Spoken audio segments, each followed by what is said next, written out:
Well, hello, Ray. Hi, Welcome. Christina. I am so happy to have you. I've been meaning to have this conversation with you forever. And we Yeah, finally same. met. And because we finally met, we need to record it and make it official. Because I know that anything that we exchange, especially coming from you, is like golden. Oh, So welcome again. And please introduce yourself. I don't have words to introduce you. So introduce yourself. Who are you and where are you living right now? yeah. Oh, thank you so much, Christina, for having me. I've been really looking forward to having this conversation with you, even long before you even started your podcast. So thank you for having me on. So yeah, my name is Ray. It's short for DeRay. Hmm. And I'm an interdisciplinary storyteller and educator. And I know that's kind of a mouthful. So basically, I do art, do a lot of creative things, but I also teach. And I'm currently based in Seoul, South Korea. Awesome. But you grew up in the United States. That's right. I was born and raised in Los Angeles and lived in various other states. Yeah. And when did you move back to Korea? So that's a good question. So this is my third time in South Korea, and Okay. this third stretch of living here has been almost 7 years, I think. I came here right after grad school, so 2018 to now, Wow. and it's 2024. So yeah, Yeah, you moved just before the pandemic and I you know. stayed. I Yeah, know. I was so lucky to be here during the pandemic because Mm. I realized how good the South Korean infrastructure is Hmm. and how intelligent the authorities at the top, although I think Korean citizens might disagree at times. But I felt like the authorities did such a great job of containing the pandemic and, keeping the citizens relatively safe. Yeah, my dad retired also, and he officially moved and became citizen of Korea just Oh, before the pandemic oh, too. that thank goodness, And he said it was the best thing that could have happened to him. right? Yeah. So he brags about it. He still tells me, you need to come to Korea and leave. You need to come to Korea, get a job and leave and live here. And I go, okay, Dad. Because I was born in Korea. And Yeah. then my parents took their missionary work and they moved when I was a little older than 2. Mm, And after we moved out, I never lived in Korea. mm, So I speak Korean, I love Korean, but I have not dealt with Koreans more than 3, 4 people at a time. So mhm. a lot of the Korean culture is just perceived by TV sometimes That's right. or by what other people say. So I'm very interested and fascinated on how you feel as a Korean person and then being born in somewhere else and then going back to Korea because the Korean culture is so strong. Yeah. So this is a really good question. And I have thought about it a lot because, growing up, like being a US citizen, like being born and raised in the United States, and in where I lived, I was a minority. And so like that's where a lot of like my people pleasing comes from because I Hmm. had to really assimilate.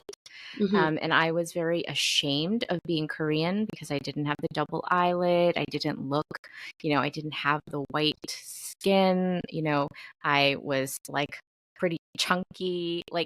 There was a lot of reasons for feeling shame for having a Yeah. Korean face. And so when I moved to Korea for the first time after college, I was incredibly shocked because Korean girls are beautiful. like the Hmm. beauty standard here, like you are beautiful, right? Like you look like a Korean girl. And I didn't, and I still don't. But it was it was so shocking because on one side I was like, feel even more foreign. Where is my home? Yeah. because I don't feel Korean, right? Yeah. Yeah. And then, yeah. I relate to that. When I Yeah. went And to visit Korea, I felt out of place. really? Yeah. When I went to visit my mom and dad, the minute I landed in the airport, everybody was dressed differently, Mm, and their hair color was different. Everything was different. Like the smell was different. And I thought, okay, mm, this is not home either. mm, And I felt homeless. That's, I think, one of the first moments where I actually felt I don't belong here. mm. And I How thought long that were I you was here? in Canada. Oh, sorry, I in mean, South Korea. outside. I was in Korea for about 3 weeks. Okay. Yeah. And when I arrived and I saw the taxi driver looking Asian, and I thought, oh, the taxi driver is Korean. And the people that are cleaning the airport are Korean. And everywhere I looked, they were Yeah. Koreans. And I felt so happy. I wanted to talk to everyone. Yes. And then as soon as I went there, they were like, 누구세요? Like, who are you? And I felt like, how come they don't welcome me? I'm one of them. And then I realized that I wasn't wearing the things that they were wearing. Uh, yeah, so many things were so different. And I felt like they were going to welcome me. And they didn't. And I felt out of place, like an orphan that comes and says, where am I? I felt very out of place. I totally understand what you mean. So when I was living in the States, whenever I saw like Korean people talk, like whether it was like in the neighborhood or something, I would get excited Me because too. it was like, oh, that's a familiar language to me, because that was actually my first language, Yeah, Korean. yeah. And then when I am in South Korea, though, because I'm listening to Korean all the time, it's when I see like a white person or like a foreigner person, I'm like, oh my gosh, hi, I'm one of you. Um, so it's really strange. But to answer your original question, a lot of Korean people, like a lot of Korean people that I know are my former students or students. And Mm, they really have a very like fantasy understanding of what my life in the United States might have been like. mm, And because I think if you're an affluent Korean person and you move to the United States, you have a certain type of lifestyle. But I was not an affluent person who grew up in the States. I was like single mother. My mother was a single mom, an yeah. immigrant. Um, and so I didn't have that lifestyle. And Yes. so when I tell my Korean students, how you treat people, how Korea treats people from like other developing nations when they live in South Korea? That's how I was treated when I was in the United States. And then like their fantasy goes out the window and they're like, what? So Yeah. yeah. They do have that fantasy of the people with a lot of money that go and study because they have a lot Right. of money, and they think all the people living overseas are like that. Exactly. Yeah, that's interesting. Yeah, the cultural thing, I still struggle with that. That's why I don't like going to Korea. My dad always says, "Come to Korea," and I go, "No, I feel so ugly when I go there. What? I I feel so cannot out of imagine that. place." I so so when I arrived, we were gonna go shopping. Like my Mm. aunt said, you cannot wear that when we go out. We need Mm. to go shopping. So we went shopping, and I was not wearing ugly stuff. I was not wearing brand name stuff. Mm. So they wanted me to get this golf or Lacoste attire, like something with big brands. And I'm like, I don't play golf. I don't play tennis. Like, why should I wear that? I don't even, and then, hiking gears. I'm like, I don't go hiking. Why do I need this stuff? And they say, well, this is what you wear. And they got me like this purse. And I go, I will never wear that purse if I go back. It's embarrassing for me to wear that. Yeah. And they say, well, this is what we wear. And I go, yeah, I thought you were going golfing. So where are we going? That's so funny. You understand what I mean, I right? totally understand. Yeah, you have people wearing golf attires that are in the market buying Mhm. stuff, or they are wearing, full on tennis player outfits, and we're going out to eat. And I thought all my aunties were super sporty. None of them play. Oh None my of them gosh. play the sport. Oh my gosh. And when you talk about like the purse, okay, I have a story. When I was this was I think a decade ago, at least a decade ago. I was teaching these four different women, um, and they were like preparing to they were kind of all like administrative staff, and they were trying to get promoted or do other things. And one of these girls, when I we were talking about their dreams, like what are some things that they would like to do, one of my students, she was like, I my dream is to own a Chanel purse. Hmm. And I was like, oh, okay. And so we kind of like unpacked this. And she was telling us how she was saving a little bit of money every month. And like for the past, I don't know, 2 years or something, to Yeah, finally be able to afford this purse that costs like, I don't know, $5,000, $6,000. yeah, And I was really surprised. mhm, And that was the first time when I heard like a case in point of people talking about how much status is important to people in Korea. yeah, yeah. My aunt said you're not going anywhere with that purse, and I said why is the purse so important? And she says Yeah. if you go to a shopping center and you're not carrying the right purse, they're not gonna even come and talk to you. And I said, well, that's exactly what I want. I don't want them to come and talk to me. I want to shop on my own. Like I want to browse. And they say, well, if they don't come and talk to you, that means that they are sort of ignoring you because they Hmm. know you're not able or you can't afford what they're selling. And I thought, who cares? But then I realized they do care. Yeah, They care about what the elevator person thinks of them, because that's apparently right. if you're not wearing proper dresses, even the elevator greeter greets you differently. Oh my I would have gosh. never noticed that. Like, who cares about how people greet you? But that for them is a status. That Hmm. for them brushes their ego. That for them is so much validation, Yeah. and that wraps on your face. So if you're living everyday life asking for the validation, and that becomes so important to you that everything you're wearing, everything you put on your face and do your hair needs to look expensive, Yeah. I feel very, very sad for them. Yeah. So when I go, I don't enjoy my visit. I just feel Mm. bad for them. I want to just scoop them up and take them take them with me here, where you can actually be who you are without needing to look expensive so you can get that validation from people. Yeah. And it's like really sad. It's a very like thick environment.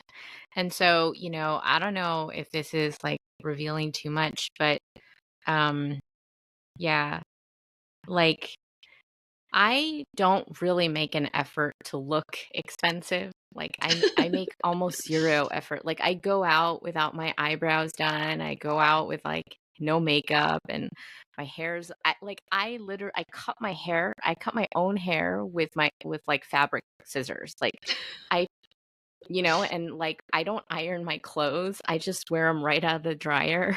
And so when people look at me, they probably think I look homeless, right?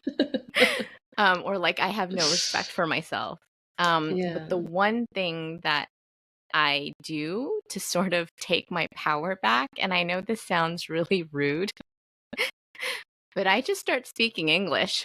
Yeah. and and then they're like, "Oh," Yeah. and so it's like, if you just judged me because of how I look, but Yeah. you're never going to be able to speak like me. I know that's awful, but I know, because I did the same. when my aunties were bugging me at the shopping center, and I pretended I didn't, like, I would not greet them when they were coming to say, "Oh, can I help you?" I'll respond and tell them I don't speak Korean. And then I could see the change. Like, they were like, "Should I help you?" To, "Oh my gosh, I don't speak her language and she speaks English." She's like, my ranking went from here to like, whoa. That's right. Yeah, it's I very try not to pathetic. do that. I know. I try not to do that, but when I feel really like Yeah. insulted, I Hmm. will. I do too. It's so petty. I know it is. It's so petty, and It I is. I don't I don't like how petty I get I around know. them. I know, but like when we talk about that validation, like Yeah. if you like, I'm okay. I'm not gonna like pull out the English card whenever, but if you look at me a certain way, or if you make me feel very little, Hmm. and I see those dirty looks, you're gonna get Yeah. the English card. Yeah. Yeah. I know. I do So that funny. too. I So did that petty. too. It's very petty. And I remember doing that. I knew when you were saying, "Oh, I have this one thing," and I go, "I bet that's the thing." That is so weird that we resort to that, but it works. It does. It does work. The Because word. I think humans have a innate desire to feel respected. Hmm. And it doesn't have to be like over respect, or Hmm. like I don't need people to flatter me, but Hmm. just like a common sense of respect Hmm. for humanity. Hmm. But I think that some people in South Korea, they're so insecure um, that sometimes they don't impart that level of respect. And so Yeah. I feel like I need to ask for it. I know it's Yeah. petty, Yeah. but yeah. Yeah. They don't. I think it's lack of self-respect Yeah. to the point that you need to put people down to actually have a little bit of that respect to Yeah, be noticed. It's quite sad. it is. Yeah, it is quite sad. So this is a good segue too, because it's not just lack of self-respect. Do you think that our lack of self-love and feeling of guilt also stems from our culture? Uh, so this is really a very good question. And I think some of it is cultural, but Mm-hmm. I think some of it is, and I guess it must be, but I don't think it's exclusive to Mm-hmm. cultural. But I know, like, my mother, um, like well, before I go there, I think it's also like intergenerational. I think that that's something that comes from like survivor, like or Mm-hmm. being in survival mode. Because I Mm-hmm. know my mother had a very, very challenging life, Mm-hmm. and um, she passed on a lot of like that scarcity mindset onto me. And Mm-hmm. so I feel very some of it I am aware of, and some of it I'm not. But it's all about like I need to prove myself in some kind of way, or else I won't feel loved.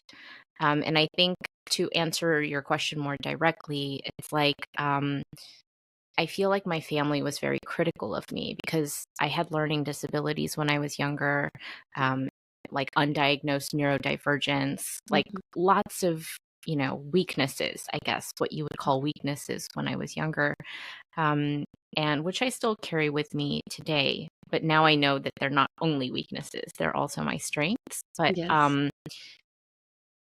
a lot of that, for a lot, many decades of my life, I felt like I needed to prove to others that I didn't have those weaknesses.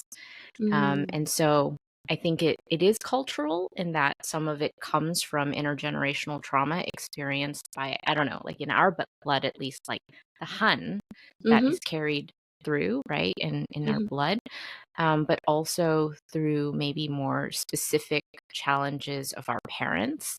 Hmm. in our families. What about you? I thought so. Self love is something very new to me. Mm, I thought I love myself by doing things for me. So I mm, related love with doing. So yeah, when you do yeah. things for others, you love them. So our love language is acts of service. Saying something for somebody, doing something for somebody, being something for someone. But there's so little I can do for me when I don't have time. Mm, So loving myself, when someone mentioned, Christina, you need to love yourself and heal yourself to be able to project love to others. mm, I was mind blown because I thought I've been loving my children, but I never thought about loving myself. Like that was not a concept that I had in my mm. head. So did I do it all wrong? Oh. I started thinking, I don't know how to love myself. Then am I loving my children the wrong way? So I started thinking a lot, and it got me into this few weeks of confusion Mm, because I mentioned before that I don't want to pass on that generational trauma. I don't want to right. pass the trauma my mom gave me. So I was constantly looking into proactive measures of not passing trauma.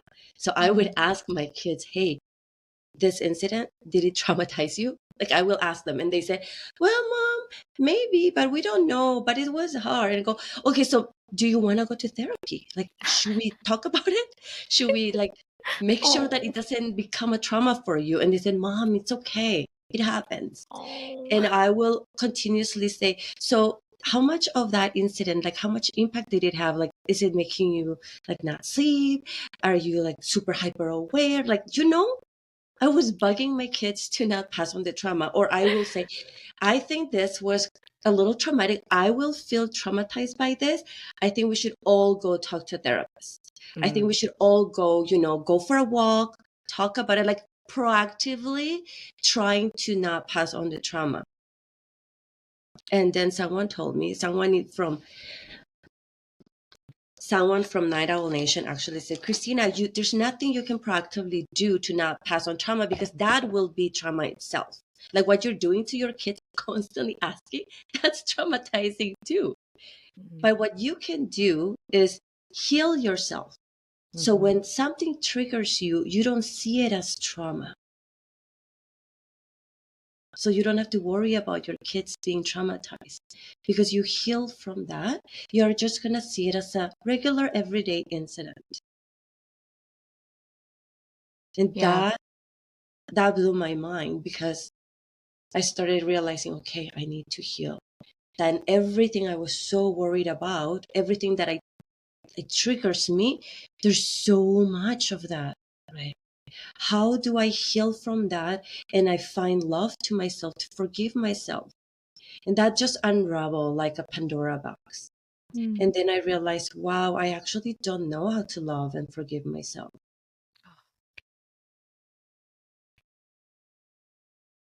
How I do I can forgive? relate to that.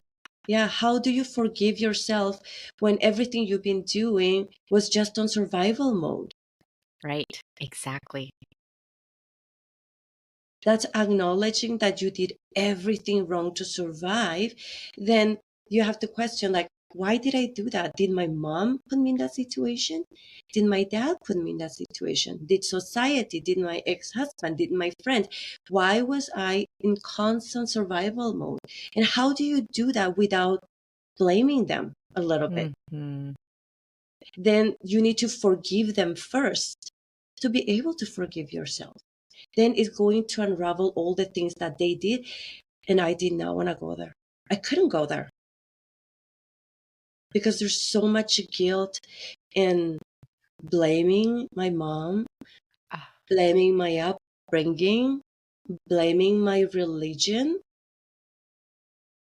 All the healing ha- has to come from those people that perpetrate that hurt in you. mhm. So how do you go there? Oh man. I um, that resonates with me so much. And actually, a couple of days ago, I spoke with my mother, and she and I had a very tumultuous relationship for the past, I don't know, 10, 15 years. Um, and I had realized that I was angry with her because of what she couldn't give me when I Mm-hmm. was a child. She couldn't, she was working multiple jobs to make ends meet, so she couldn't spend a lot of time with me. She had to always think about where were we going to live next. So she would spend a lot of summers in South Korea, doing all these jobs, so that she can make enough money, right, and come back and bring it home. Um, and her health was deteriorating. We ate a lot of fast food, and I had, when I grew up and realized my health is bad and everything is bad, I was so angry with my mother Yeah. because I was like, why couldn't you do what other people did for their children Yeah. for me? But it wasn't until really recently that I realized I was angry at my mother for what my biological father didn't do for us. And that was really hard because that meant my 10, 15 years of anger towards my mother was not her fault. That made me so guilty. Mm-hmm. And then when I was on the phone with my mother the other day, I also realized while crying, the reason I was angry with her also was because I was not there for her when she was having the most difficult time of her life. Um, and so I was like, how terrible of a daughter I had been, and how inconsiderate I had been of everything that my mother did do for me. And we cut a deal. So going forward, she can only tell me how proud she is of me. And going forward, I can't tell her anything except all of the things that she did well as a mom. So we finally found like this place of understanding that what happened in the past belongs in the past, and that we both have the responsibility of deciding what our future is going to look like. And that's going to take a lot of work. Mm-hmm. And you're both focusing on the gratitude part.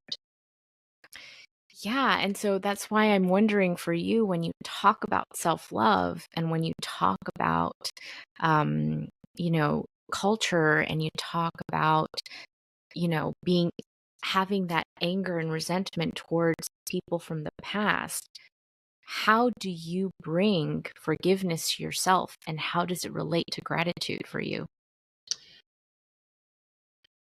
It's very complicated for me because my mom was just not my mom. My mom was Mhm. a Jehovah's Witness, and my dad was too. So there is a big portion of what the religion did to them, on top of being Korean, on top of being immigrants, that define the way they were raising me. Mhm. So I didn't only need approval for them. I needed to get the approval from the elders in the congregation, people in the congregation towards me, and then make sure that my parents also got the approval from them as parents. So I just realized that I don't have an identity.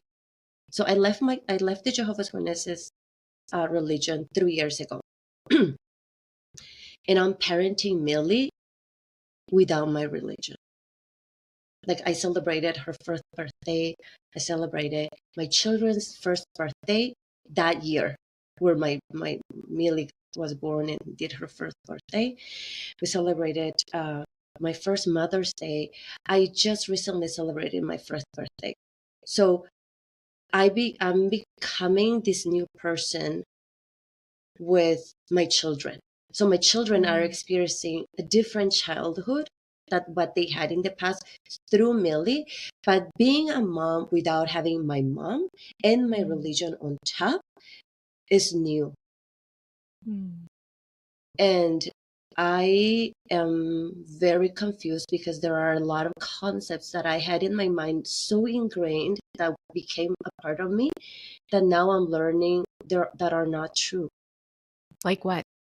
Like death, for example, Mm. death, for example, our future. Like Jehovah Witnesses, their goal is to become full-time servants of God, meaning you require 1,000 hours a year going door to door and bringing people to the truth, right? You are supposed to full-time dedicate that. So that's the goal. So Mm. you don't go to universities, you don't get post-secondary education that will take time away from that goal, because you might get a Mm. full-time job, you might get, materialistic, you might meet associates that are not witness and take you away from that path.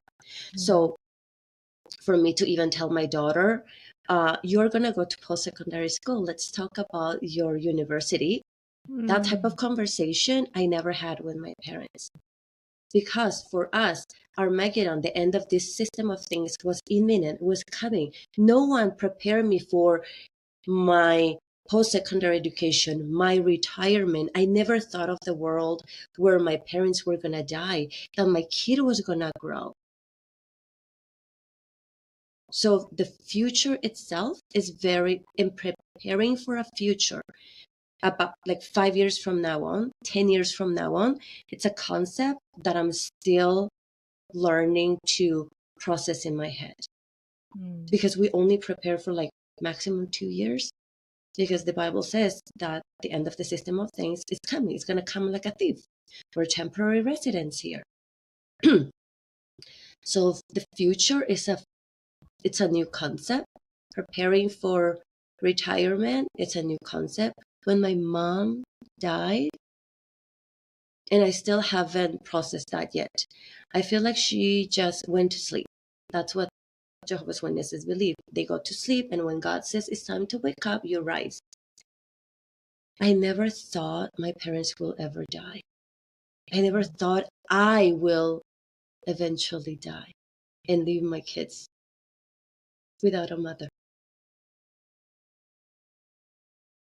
And it's not frightening, but the thought of not knowing that, and now that I have to grasp, it's like learning that I will actually die, that my parents are actually going to die, that there is a future where it's not a paradise in my lifetime, is something very, it's new. I'm still processing that. So when people ask me, what's your 5-year plan? I used to say, what 5 year? I know God is fixing this in the next few months. So I didn't have, yeah. I have a question for you. So, what is your understanding now, or what is your relationship now to, spirituality? Because I know for you, being a Jehovah's Witness, religion was everything for you, Hmm. and that was, intertwined with your spirituality. And Yeah. when you broke away from the church, what is your understanding of spirituality now? I think it's very mixed. Spirituality now is just finding peace within myself, Mm. doing the things that elevates my peace and the love I can give others, especially my children. If I'm at a place where I can use crystals, sound frequency, meditation, affirmation, all the good stuff that will bring me peace, so I can impart that peace and love back to my kids, that's my spirituality. That's what I follow. That's what I believe in right now. I still believe that the Bible is a very wise book. I can recite Bible verses for everything. It's just such a big part of me. But I Yeah. stop praying to a God, a Jehovah God. I don't pray to Jehovah God anymore because I'm not trusting that he will fix everything. I'm trusting that I will, and it's on me to love myself and to love my children and make things easier for us. Mm. So I'm not dependent on this being. I'm not fearful of this being. I'm not constantly seeking for approval. So when I do something bad, I say, oh, I own it. I don't say, God, how come? I don't blame him. I don't feel like I'm accountable to something. Like I'm accountable to me only. So spirituality is something that I'm still working on. And in order to actually find what spirituality means, I need to find myself. And Yeah. I'm not there yet.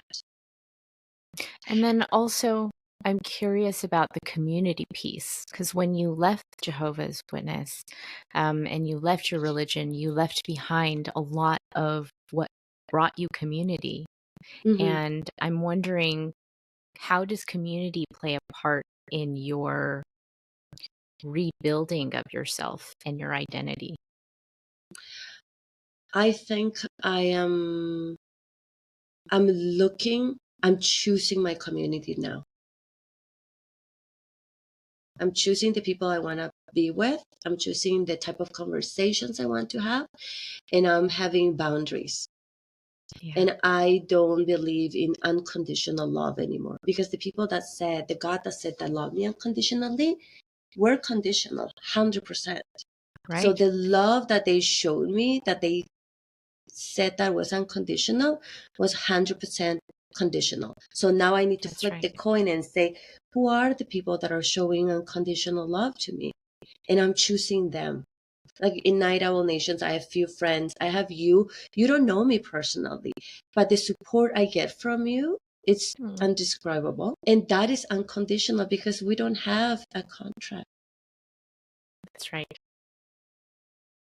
So I'm choosing and defining what unconditional love is, but I'm also finding that for me, the unconditional love that I have to have for me. So I'm doing this therapy now for my PTSD and anxiety, and it's called TMS, RTMX. They Oh, put a coil in the side of my brain. They chose this part, and after receiving this treatment, and I'm still in the process. I still have a few more sessions to go. I know what it is to be sleepy and tired. oh, oh, So to me, feeling tired and sleepy always brought me guilt because my mom will make me feel bad that I'm sleeping. She always said, Christina, people that are successful are the people that sacrifice what everybody knows is rightfully theirs. So if you sacrifice sleep and study more and work harder, you're going to be successful. She used to wake me up saying, are you still sleeping? So from very little, I connected being sleepy with being unsuccessful and laziness.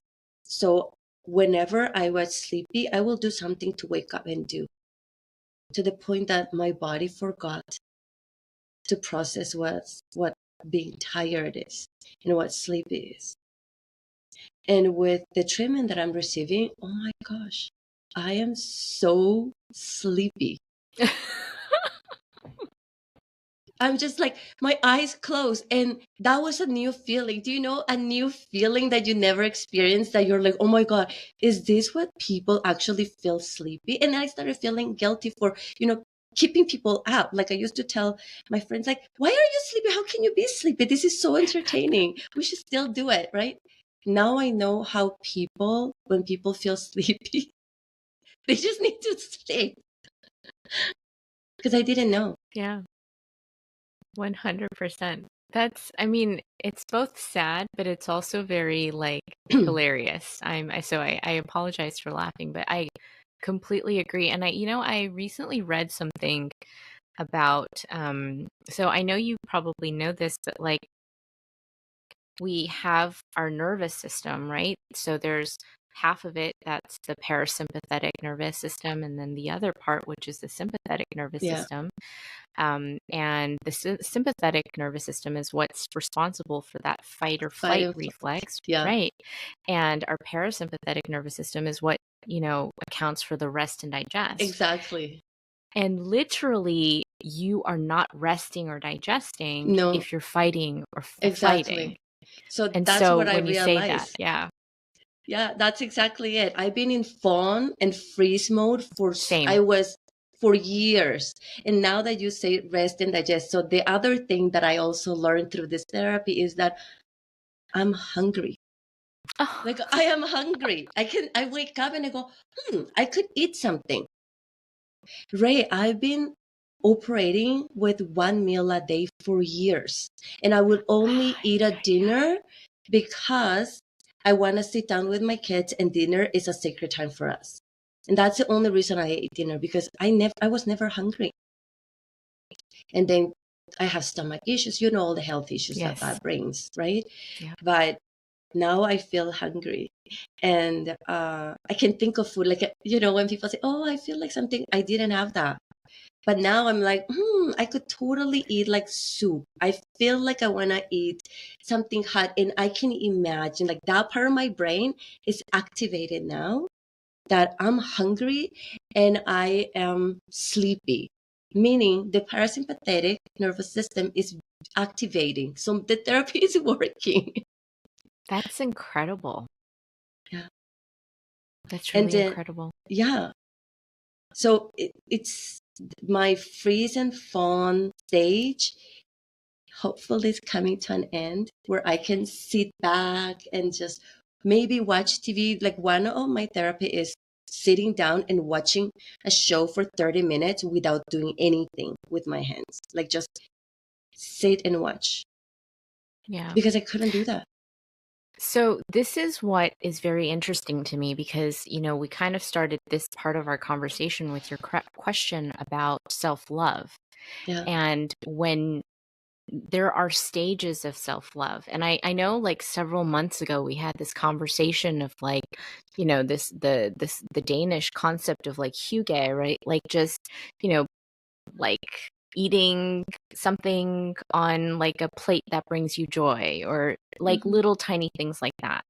But, those are like luxury items of self-love. If you can't even do like sleep and food and like basic human necessities, like you do really need to start there and like Yeah. learning how to rest. Yeah. So when I'm sleeping now, I sleep. I went to bed That's yesterday at self-love. 10:20 and I said, oh, I love myself. So I'm being proud of that. Like I'm loving myself by sleeping when I'm tired. Oh, yes. And then if I'm hungry, I drop everything and I go, okay, what can I eat? And I'm not going to just eat something to fill me up. I say, let's eat something yummy, something really Yeah. good. Like, what do you feel like? So now I look at the menu.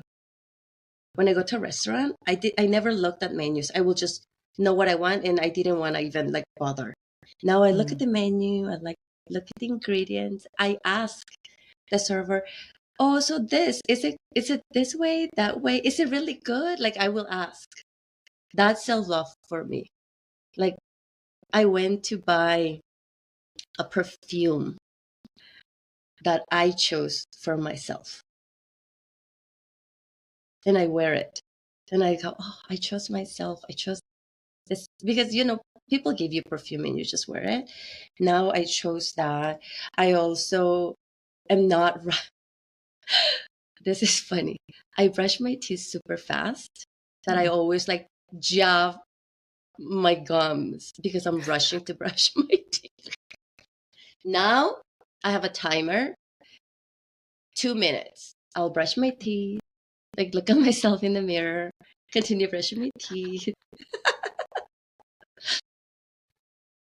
Yeah. I mean, there are so many things that, like if I look at my life, um, what's so funny is yesterday I was listening to a podcast in bed. I know I shouldn't be doing that, but anyway, that's what I was doing because I was so tired. I was like, I'm not going to work anymore. I'm just going to listen to a podcast and doodle or something.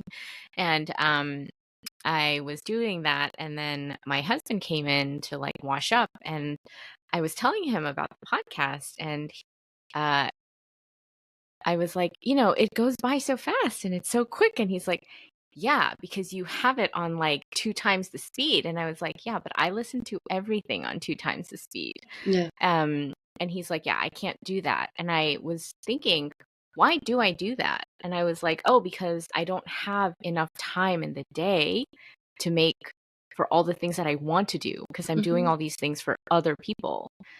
So when I only have an hour or two for me, I want to cram in everything that I want to do. So yeah, I have to listen to those podcasts on 2 times the speed, or else I'm not going to listen to all the things that I wanted to listen to. Yeah. So it reminded me of that, the toothbrushing. So Yeah. funny. But I also learned that self-love really comes with surrendering Oh to the yeah. fact that you're not being selfish. So Mm-hmm. all the things that I didn't do was because I Mm, thought it was selfish. Taking yeah. so long to do stuff like, oh, I'm watching TV. I shouldn't be so lazy. I should be proactive.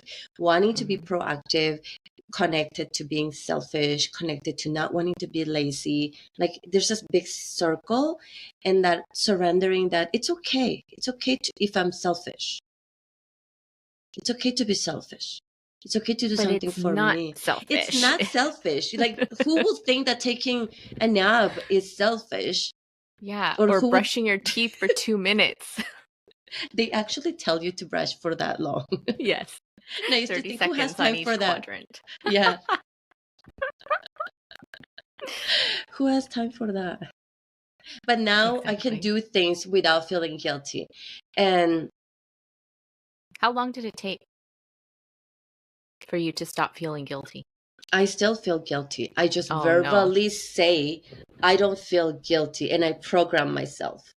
He said, I'm going to take 2 minutes brushing my teeth. There goes the timer. This is not selfish. This is hygiene and you Self-care. need it. This is self-care. And I brush my teeth. You know what? When people say hygiene shouldn't be self-care, yes, it is. It is Yeah. self-love and it's self-care for the people that have been cramming all that in like Hmm. seconds in a day. Yeah. It also doesn't help that you're a woman too, because like as women, we get that messaging from society as well that we're supposed to be doing things for everyone else, but not for us. Mm-hmm, So yeah, I mean, you mentioned the many layers, um, but there's also like societal like misogyny. So mm-hmm, yeah. mm-hmm. Yeah. But I'm finding little by little boundaries is another thing. Like I am Hmm. creating boundaries with people. I'm not just listening to people what someone will tell me that is hurtful, Mm, or I will not just if they are some people actually are very invested and decided that they want to misunderstand you. I mm, thought for the longest that it was me not having proper communication skills. And I compensated mm, that by explaining over and over and over mm. with the tone of what I'm saying is not, this is what I don't want you to think. You know, when you're explaining, I realized that it's not just me not knowing how to communicate, but it could be them too. So handing Yeah. back that power to them and saying, you know what, if you're already so invested in misunderstanding me, maybe I'll just leave you and I'm not explaining that. Like I'm conserving energy into explaining myself over and over and over so that person can be okay. Yeah. And part of that I think also comes from feeling like it's our emotional responsibility to carry what other people think about Yeah, us or what it is. yeah, And, I still do that. yeah, But I became aware of it several years ago when my therapist shared this with me. And she kind of asks me this questions like, why do you feel responsible that that is their reaction towards you? yeah, And it's incredibly difficult. It's so ingrained in, yeah, like our past and we didn't feel like, yeah, we were emotionally guilted into feeling like we were responsible for carrying other people's emotions. So Mm-hmm. yeah, there's a lot Yeah. there. I felt that I had to make sure that everybody felt good, Yeah, exactly. especially that did not feel bad about me or that I was causing that. Mm-hmm. And for the longest, Ray, I thought having that boundary meant that I didn't care about them. Mm-hmm. And I didn't want to be the person that doesn't care. But I didn't realize that by caring about them, I wasn't caring about me. That's right. So now I'm realizing I need to care about me too. So after realizing that I have to care about me, the next layer will be I need to care about me first. I'm Yeah. not there yet because I know I feel guilty and I try to overcompensate that feeling. But knowing that, oh, I matter too, and my emotions matter too. If I want to make you feel better, like it's okay for you to make me feel better too. And when that is not given, like it needs to be give and take. I thought, oh, the best is always to give without expecting. Now, Yeah. my self love also tells me it's okay to expect. It's human to expect. Yeah. There's a podcast that I was listening to. It's called, I recently discovered it. I'm so sad that I just discovered it now, but it's called No Stupid Questions. And it's part of the Freakonomics Radio um, network. But it's Angela Lee Duckworth is one of the hosts, and Mike Mon's the other one. And they recently did a series on the Big Five personality test. Mm, Um, and one of the episodes, it's called Are You Too Nice, or Can You Be Too Nice, or something along those lines.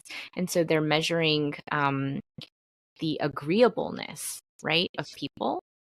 And like, is it possible to be too nice? And there's so many things in that podcast episode that's really good, but it reminds me of, it's really important to know that one thing that they say in there is like, you can disagree, you can have a debate, there can be a conflict where there is no agreement at the end, um, and just everybody decides to disagree. And I was like, yeah, it took me so long I to actually learn that that's possible, that it's okay for people to have a healthy relationship without having to agree on everything, or um, to agree to see the situation from one perspective and the other one seeing the perspective from another, or seeing the situation from another perspective. mm-hmm, I didn't know that that was possible. And I think that's very cultural too. Like in mm-hmm, our culture, there is a lot of like expectation um, for us to be responsible for each other's emotions. And so, yeah, yeah, I'm curious and like how to actually overcome that entirely. I don't know if it's possible, but it's something yeah, that I'm aware of and working on. yeah. Me too. I don't want to. I don't know if it's cultural. I thought it Mm, was just in my trauma, like in my yeah. childhood. So my mom will be in a bad mood, and it was because of my dad, of course. And then so Yeah. I will come and be like the clown to Yeah. overcompensate for that, and then I will make her laugh. I will make her forget, and then when dad come, Hmm. I'll say, "Dad, look, mom is happy." Yeah. So, and I will make sure that my mom was happier again. Same with my dad. When my dad was grumpy, I will go and rub his back, bring him like wear the dress that he loved seeing me with. So my dad had a favorite dress that he bought for me, and he loved it when I wore it. And my mom had this crab looking um piece, that outfit that she got for me, and she always said, "Oh, I love when you wear that. I love when you wear that." Ray, I was wearing these two things constantly to make them happy. like all my childhood pictures. And then someone pointed out and they said, Christina, you really love those outfits. I didn't. The blue dress that my dad liked so much had the biggest poofy thing. It was so ugly, but I wore it to make him happy because he'll tell me, I love it when you wear this. I love you so much when you wear this dress. It looks so cute on you. And I wanted to make him happy. So I didn't even dress for me for the longest. And the crab, like I have, it's so ugly too. It has a huge crab picture, but my mom thought it was the cutest outfit on me. So I would wear that. So our nanny would say, Christina, can you wear something else? But I used to often. That just tells me like my mom and dad were pretty grumpy very often at each other. And it hit me that, damn, I carried this weight on me. Like I was a little clown to make sure that everybody, like to appease the family. And this carried on later on when my sister was disappointing my mom. I would spend hours with my mom trying to show her the good that of like the silver lining of what my sister was doing. Or the silver lining of my dad was doing, or the silver lining of whatever was happening around her to keep her happy. So I realized, ooh, I carry that baggage, like that load on me, and that responsibility that I needed to make everyone happy, especially the one that I depended on for survival. So, when you don't make mom happy, you might not eat, right? And I learned that from very little. And it's not saying that my mom was a horrible person, but that was my mechanism that I adapted to be able to survive that. No one told me to do that, but I was hyper aware that that was my way. And that became such a big part of me that I am tired just by watching people because I needed to be accepted. So how do you put that away and then start thinking of yourself and thinking, oh, what do I like wearing? What do I like eating? What do I do for me? Because I didn't have the time for that. So those are the things that are so basic, but are new things that I'm learning. Yeah, no, I totally can relate to that. Maybe not to the extent from your own experiences, but in my own kind of way and from my own history, I can relate to that because, when we're younger, like our brains are wired to seek attention from our caregivers because we don't have the ability to survive without their help. Yeah. And so, when they so we have to seek their approval. Yeah. And I don't know if this is actually theory or if it's just my own opinion or theory, but I feel like our personality comes about in connection and relation to the way that we were raised. Yeah. And so when we feel like we need attention, and this is why when like a lot of people right now are talking about narcissistic personality disorder, and I'm just like, right, but the person who exhibits narcissism is the child who did not get the attention they needed from their caregivers. Yeah.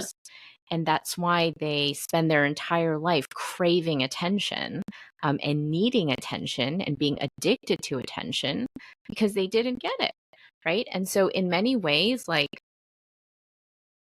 most of our personality comes from either a deficit or some kind of responsibility that we were given to obtain the approval we need from our parents or our caregivers and our community to survive. And so how do we unlearn our early survival skills because the conditions now are different? Yeah. So it's really hard. I agree 100%. We become what we needed to be to survive. Yes. So when you're trying to say, oh, you need to heal yourself, you have to unlearn everything that you did to be alive until today. Exactly. And that's such a huge part of you. How do you unlearn that? How do you heal that? If I lived for 40 years this way, I might need another 40 years to unlearn that. And we don't have that time. We can't mess up our kids for the next 40 years. So when I see my daughter cleaning, I ask her, hey, you don't need to clean. I love you. I love you so much. Are you cleaning because you think like you need to clean to get my approval? Like, because you need to be loved more. And she says, Mom, I'm cleaning because it's dirty. I'm like, okay. Or when she's, Dare, I'm traumatizing my kids by not traumatizing them. Or when she eats an apple or a salad, I will say, are you eating an apple and a salad because you feel like you're fat? Like, do you have an eating disorder? Are you not, do you not feel safe to tell me? I can help you.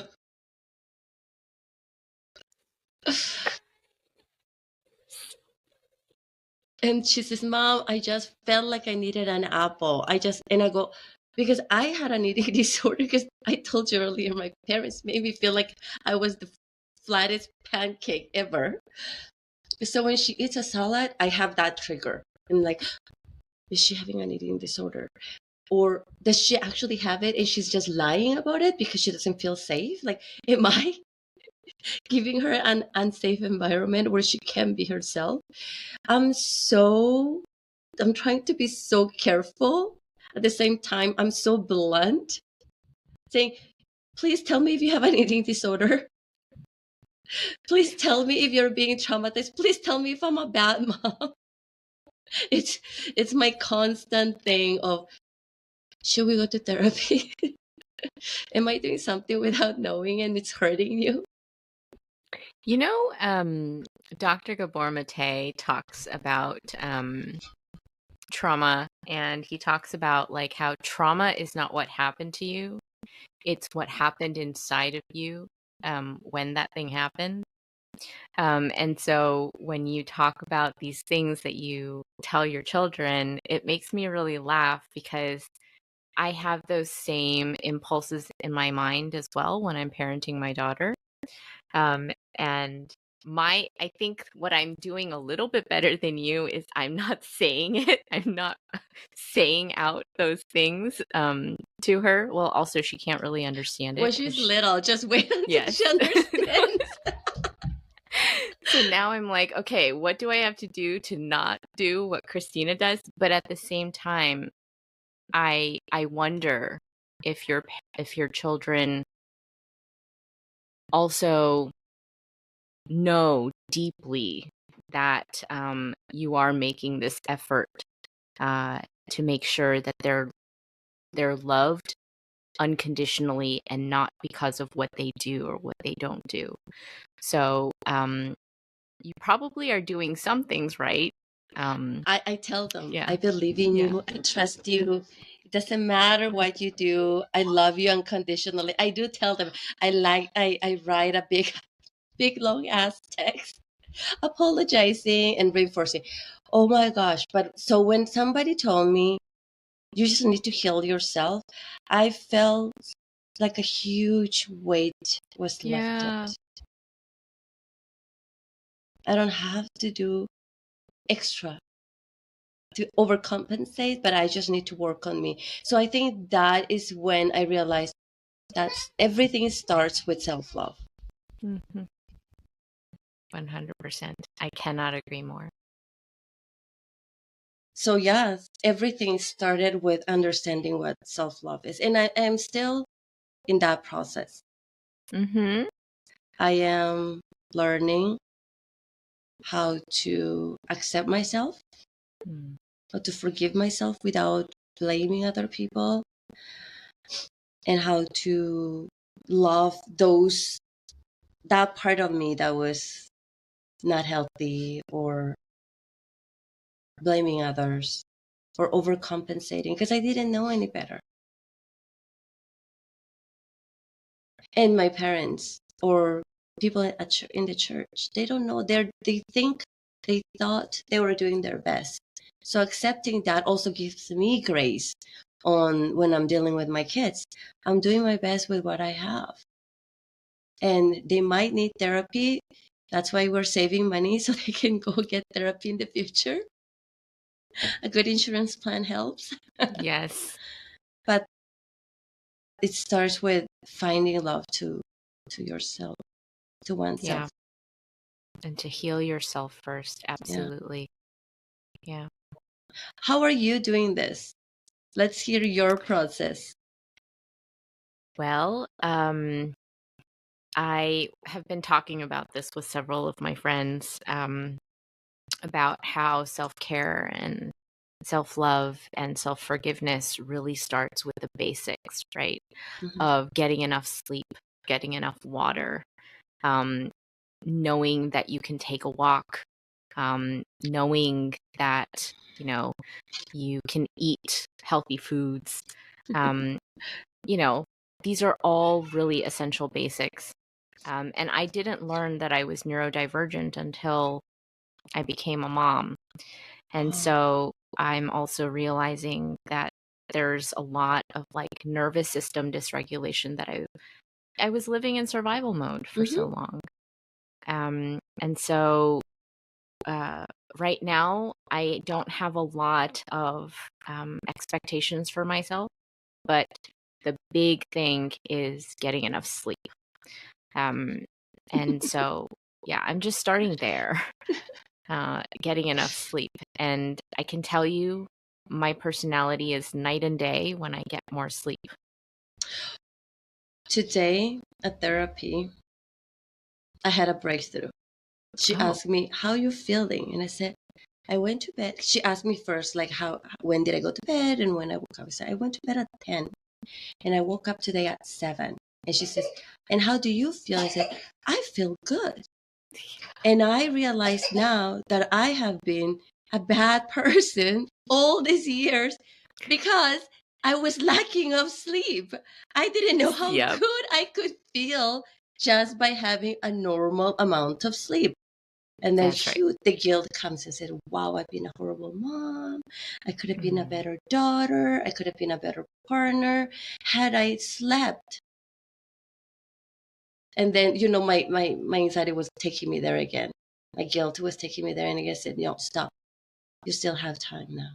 Now let's sleep and be a better person." mhm, So it's exactly. so relatable. Yeah, sleep is very important. And then also just to make sure to get all of the nutrients, right? That's like the other thing. And I'm really embarrassed to admit that I have an eating disorder because I don't look like the typical person who has an eating disorder. I feel Mm. like somebody who has an eating disorder is like emaciated and like is actually pretty. Oh, Or, along those lines. Sorry, that I shouldn't have said that, you know, but that's how you but feel. yeah, exactly. And so, because I think that comes with a lot of like my own insecurities that I'm still healing from. But, and so I've always been embarrassed to admit that I have an eating disorder, but working on that, like Hmm. actually doing the intuitive eating and eating when I'm hungry, right? Mm. And not starving myself or something along those lines. That's like my it's a kind of a mess. It's a lot more challenging and multifaceted than just sleep, right? Because sleep Hmm. is pretty once you start and end, like that's that. So that's the second piece that I'm working on. But also just my Eastern medicine doctor and I are working on my treatment plan includes joy. So every day I try to put in a little bit of something that brings me joy that I'm doing just for me, Hmm. even though it's a waste of time. I think you and I are in the same grade. You and I are in I the know. same grade. If we have to go by grade level because we're Asians, we're Koreans, we're in the same grade. Grade one, Yeah. basic sleep, food, and joy. Yeah, exactly. I don't know when the next report card is going to come out, but I think it's going to be better than my previous ones. Yeah. We're gonna have to figure out what grade 2 and 3 means because I haven't Yeah. yet. I haven't discovered it yet. Well, I'm brushing my teeth longer. Are you brushing your teeth longer? Well, it may when you said that, I feel guilty, but yes, I think I do brush it a little less than 2 minutes, but maybe I'll set a timer myself. Yeah, I used to brush it. I used to brush so fast. No wonder I have cavities. I know. Yeah, or chewing food long enough to, yeah. I had people that ask me, "Do you even chew?" So now, you know what? It's the next level. I'll teach you one thing. Put food in your mouth, put the utensils down, and sit back. I'm Oh. consciously doing this. I put a utensil down and I sit back and I chew and I look around. It's so painful to not swallow. My reflex just swallows it. So I need to like consciously, and sometimes I gag because my reflex Mm. wants to swallow it. That's how fast I train myself to eating. Yeah. I also have like had and still I think I have an eating disorder that when I don't want to eat, I just puke everything out. So I Mm. have that reflex too. So now when I chew, if I chew more than 5, 6, 7 times, I gag. So I'm Mm. compressing that into like, let's chew slowly and sit back. Sitting back is a new thing for me too. I don't sit back. I always sit like this. I drive like this. So grab your food and put your utensil down That and is such good advice. savor your food. Like savor, oh, do I taste the salt I put? Do I taste the oregano that was added? Can I taste the pepper I added? Like, and imagine all the things that you used to make that food, and take your time. It's actually good for your digestive system too. Oh, my digestive system is so messed up, but it's gotten so much better the past 6 months that I've been seeing my Eastern medicine doctor. So, Mm-hmm, yes, chewing your food is really important. mm-hmm. That's definitely a basic. Yeah, and then Yeah. um, I don't know if you can tell the temperature of food. I was eating so fast. I Yeah. don't not know that food was super hot Oh, interesting. and Okay, I'm a swallow. little bit better than you on that Yeah, I regard. will just swallow things so fast that I will feel that burnt like later and I go, oh my God, that was What? so hot. Yeah, I can grab hot things. Like I cannot. I can grab hot things. And my kids say, Mom, that thing is like on fire. And I go, oh, I just grab it and I put it and I go, because my senses were all shut. So now I can actually feel my coffee's hot. I can feel when the Korean food that I make and eat, like I'm taking my time into blowing things to eat. Oh my gosh, that is next level. I'm so sensitive to temperature. Um, Oh, very, very sensitive and texture. So, yeah, like texture, and I'm actually pretty sensitive to taste. Um, mm, yeah, I'm very sensory, sensorily sensitive. I don't even know how to yeah. say it, but yeah. Sensory, you process sensory input Yeah, differently. I'm overstimulated. Yeah, Yeah. So, yeah, and so when you say I could just touch something hot and you're fine, I'm just like, ooh. yeah. I'm actually allergic to the sun. Um, Oh, so yeah, I'm very sensitive to the outside world. But I'm so sorry that your nervous system has been so shut down that you weren't um, sensing sensory things yeah, correctly. I'm glad you're taking the time now. yeah. And now I realize with this moment that I can find humor in it instead of feeling victimized. So Mm. that's a progress too. What are your plans for the future? For how you want to feel who you are, like love yourself, heal yourself, and enjoy yourself. I shouldn't say what's your plan, but yeah, Yes, what like the what's your trajectory, like strategy? What's your direction. strategy for that? Yeah, what's the direction you want to take?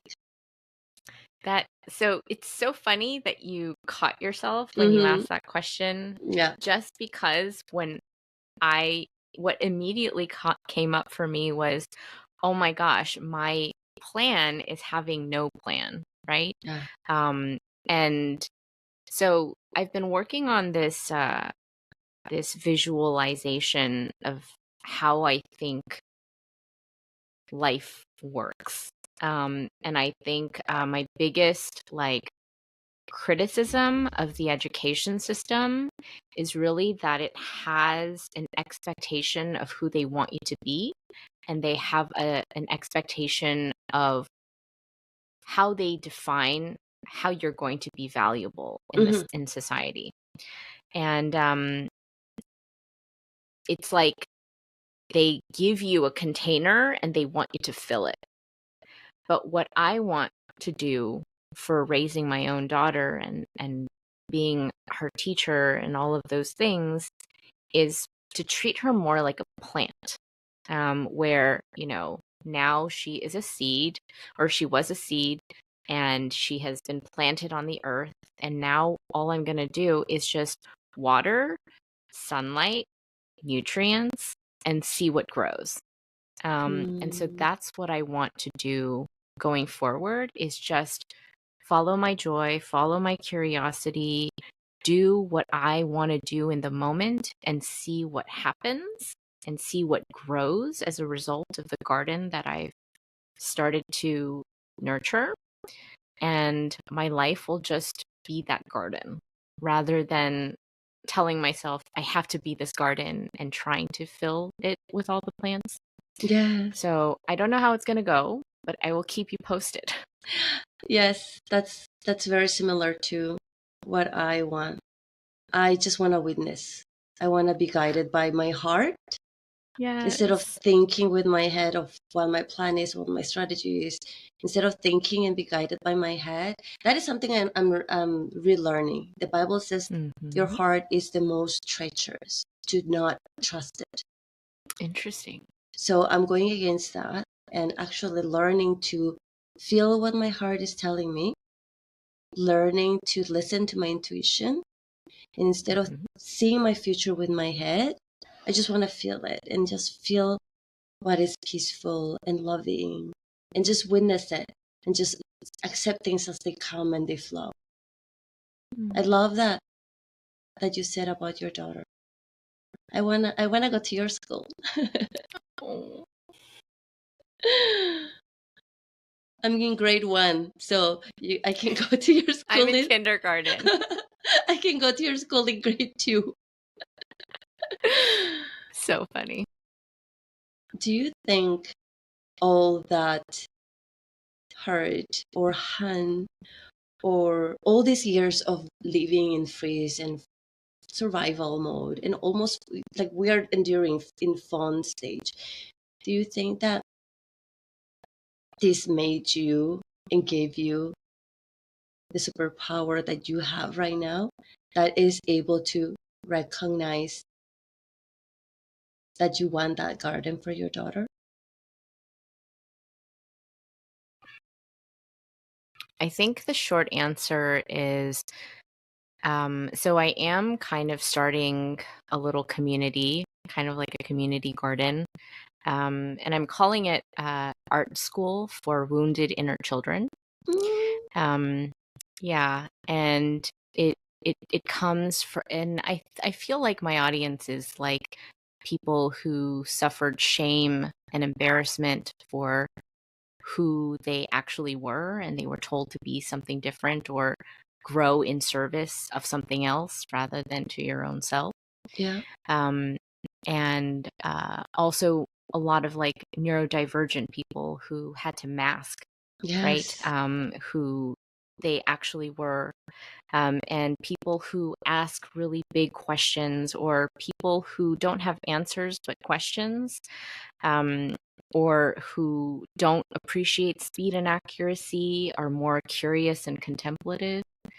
And so because I was the opposite, right? Growing up, Yeah. I was very slow. I was kind of rebellious. I never knew what I was supposed to do. I couldn't really follow directions. I was very like not sharp. You know, they talk about how intelligent people are sharp. Well, I was very not sharp. I was like a crayon, right? I was blunt, Yeah. um, and very dull in many ways. And so, in short, I guess the answer is yes. I felt so inferior in my childhood that now I uh, want to show that there is no such thing as inferiority and that we have to measure the success of our children differently than we have in the past. So, in many ways, you know, what it was that I experienced in the past is informing my desire to want to go the opposite and say everybody has a gift and it's our job to find it rather than us making everybody feel like they have to be a certain way. Oh, that's so beautiful. I relate to that so much. I was always told when I was growing up that I was slow. 그렇게 늦어. Or they also told me that I didn't have 눈치. I Oh, couldn't read the really? room. Yeah, I couldn't read the room. Like I would ask questions and they would say like, Christina, it's so obvious. And I'm like, what? What is obvious? Like, what am I missing? Then Yeah. my mom will say, don't be so slow. Like, 빨리빨리 Oh, yeah. 생각해. She will tell me like, think fast. And I couldn't. I Yeah. needed more information to Right. think. Same.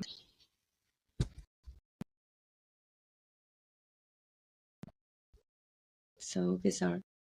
So we are going to you are going to allow everybody's speed and meet them where they're at and let them know that their speed is their speed and it's okay to have That's right. that speed. That's right. It's important. I'm just thinking if you and I had that type of education, that type of garden, who would have we become? Right?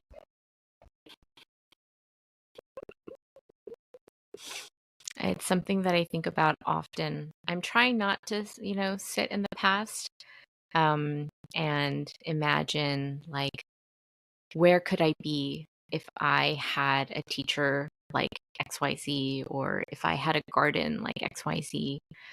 But I think you even mentioned it in this conversation today. But how do we turn the future into what we wish we had in the past?